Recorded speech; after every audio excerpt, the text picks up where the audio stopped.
Well, we got 2 games this week. Seems like everybody else in the country's played 2 or 3 games. We've played 1, so we're going to catch up this week. We got two really good teams that we're playing this week.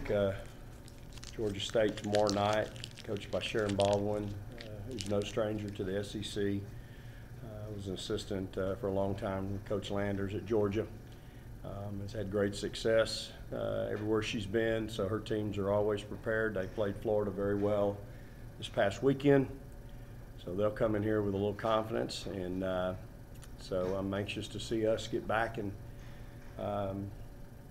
competing. We've because of the new rules, we've had 2 days off since we played on Friday. Practice wasn't that great Saturday, and it wasn't real good yesterday. Again, I've told y'all the key to our season this year will be leadership and maturity. Those are things that don't change. And we've got to come out today and have a good day of practice, good day of prep, and get ready for a really good team tomorrow night. So I'm anxious to see us play. I'm always anxious to see how we respond, how we get better. This team's going to throw a lot of different defenses at us. Point guard play is going to be critical. They're going to have to think. They're going to have to get us in the right offenses. They're going to have to get us in the right press attacks. So again, they're well coached, and they're going to make you think and adjust. So again, very athletic group, quick. What they lack maybe in size, they make up for in other areas. So we're going to have to really be on our toes. We had too many turnovers against Virginia, 17, I believe, and we're going to have to cut that in half as we get closer and closer to league play. So taking care of the ball becomes a real premium for us, night in and night out. Victoria, how would you assess Morgan's play at point guard Friday night? I mean, I feel like she led the team defensively because I feel like she was hooked up defensively, so it carried us behind her to play good defense. And I just feel like she controlled the whole game when it was time to control it. Morgan, how did you feel about your performance? 8 assists and no turnovers. That's a nice stat line for a point guard. That's always a good stat, no turnovers and a W. So I'm proud of that. I didn't score the ball much, but I contributed to other areas like rebounding, of course, assists. And assists, they just go to people who make shots. I mean, guards shot the ball very well. They got some good looks to post wear, so I'm glad they made the shots. With them playing as much 2-3 zone as they did you just look at it as that night you were more of a facilitator as opposed to someone who was looking for their shot? Yeah, because in the zone, I got to take up 2. So if I take up 2, somebody got to be open. If I'm not taking up 2, I'm not doing my job if my teammates aren't open. So I did my role. Can you both just talk about some of, the key matchups from the opponent this upcoming game individually for yourselves and the challenges they bring for both of you? For my role, I saw yesterday that the point guard is going to rebound. So I have to do a good job of blocking out. And in transition, she like to get out and shoot a paper jumper. So I'm going to pick up the ball quicker. Same thing with her. I feel like they all crash the board for her, so I feel like I have to block out, but as a team, we all have to block out, and they run the transition. I think they play 4 guards at one time, so we got to adjust to that. So I feel like that whole matchup is going to be a great matchup for us. Victoria, what was it like for you Friday playing in the 4 position? I'm not sure if it was necessarily that big of a difference, or. It was a big difference on the defensive end because I'm used to guarding guards that like to run a lot, but starting off I had to guard a big she just stayed in the post, so it was kind of easier, I like doing that, coach. But that was easier doing that rather than the guard. Then on the offensive end, it was easier too because they had a big guarding me down there as well, and it's a bad matchup for somebody else. In that role, how many times have you heard Coach Schaefer or any other of the members of the coaching staff say that if that's the role that you play, you're going to be asked to rebound a little bit more? I think I've been doing it a little bit. Been trying to go to the boards and get rebound, not only defensive rebound but offensive rebound. Yeah, they've been saying it a lot. Like they've been on me in practice every day, so I hear it probably 100 times a day. So I just got to do it. Who do you hear it from the most? I can't say they all. It all runs together. Yeah. Morgan, we've heard Coach Schaefer mention leadership an awful lot already this season and things. Is that something that continually gets preached in practice for you seniors especially? Yes, it's everyday thing. We need it. Got to step up and be the leaders consistently, not just by example, but we do have to show up every day and lead the younger people that are here. So we gotta do it eventually. How natural does that come for you? You've always kind of seemed like one that leads by example more so than vocally.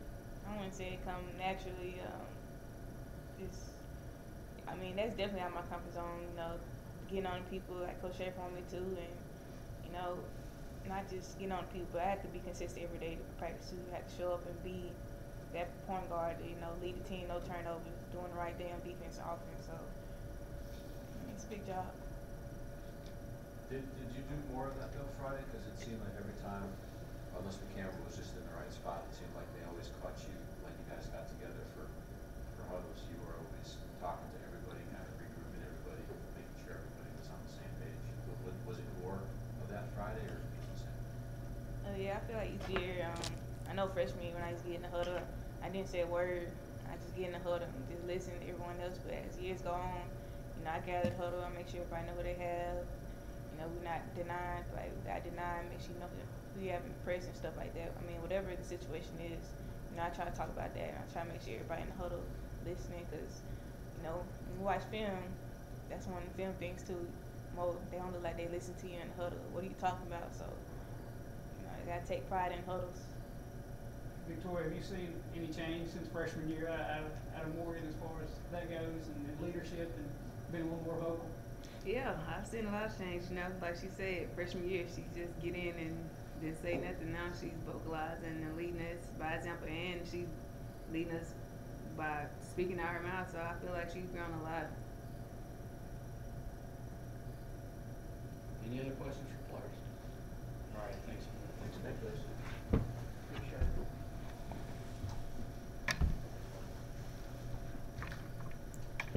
Questions for Coach? Coach, Morgan's stat line, in watching the game, looked at the number of extra passes that you guys made to make a good shot, a great shot, and she was at the forefront, obviously, with the 8 and the 0.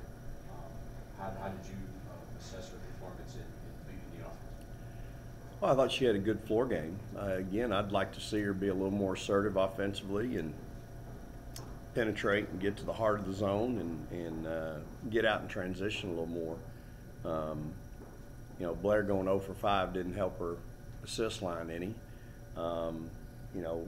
Tori went 8 for 15. Rowe was 6 for 15. So, if we'd have made half of those shots I just talked about, she'd have been in double digits with her assists. But Morgan's playing well.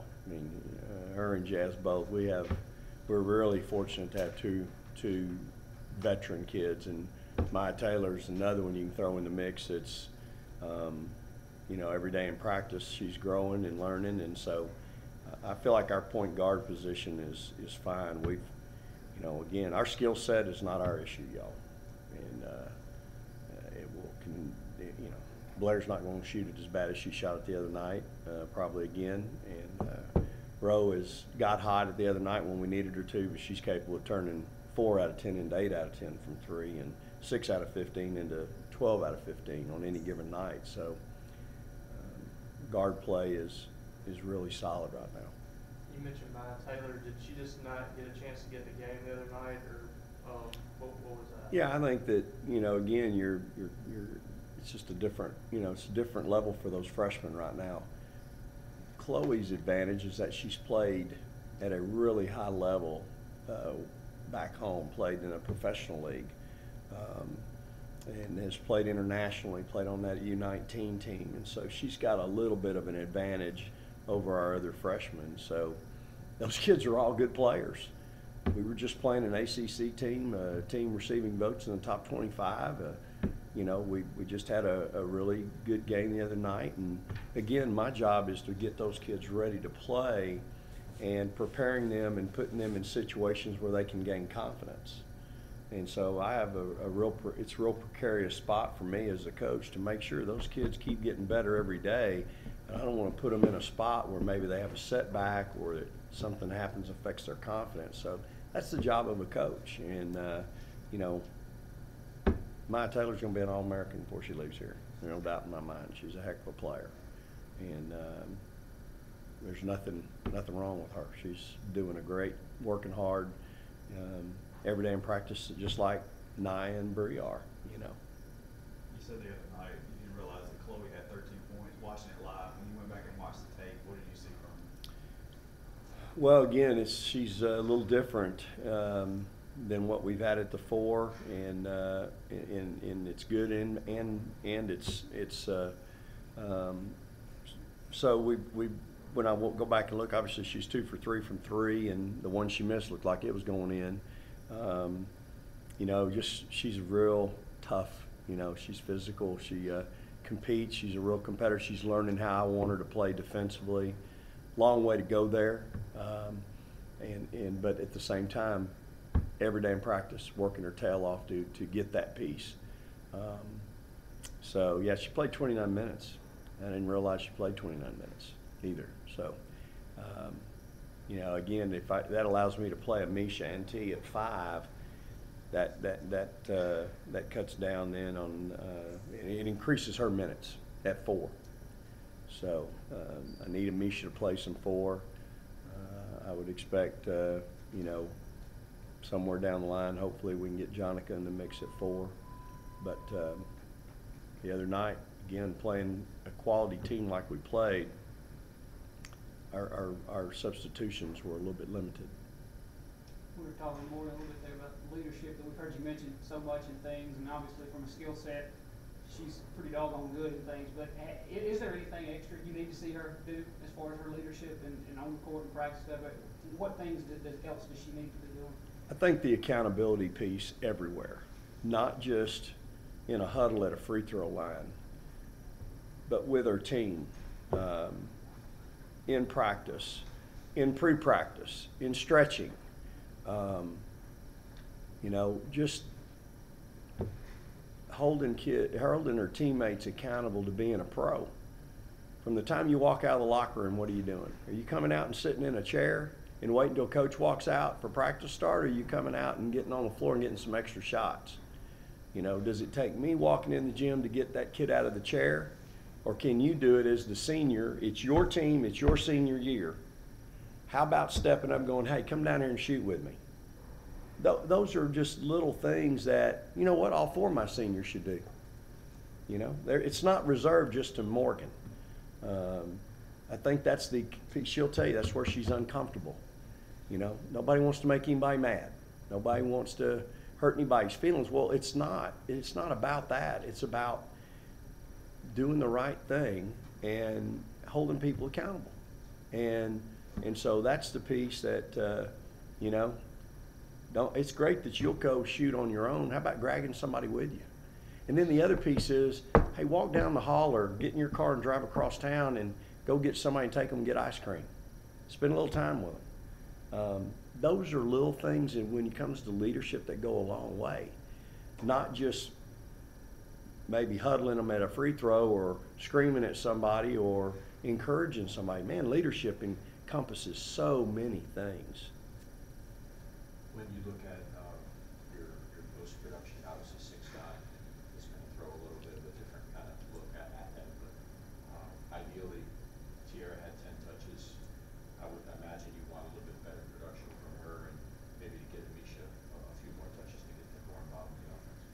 Sure. I mean, we want to work inside out. I don't know. You know, I thought we forced some shots. I thought we took some soft shots.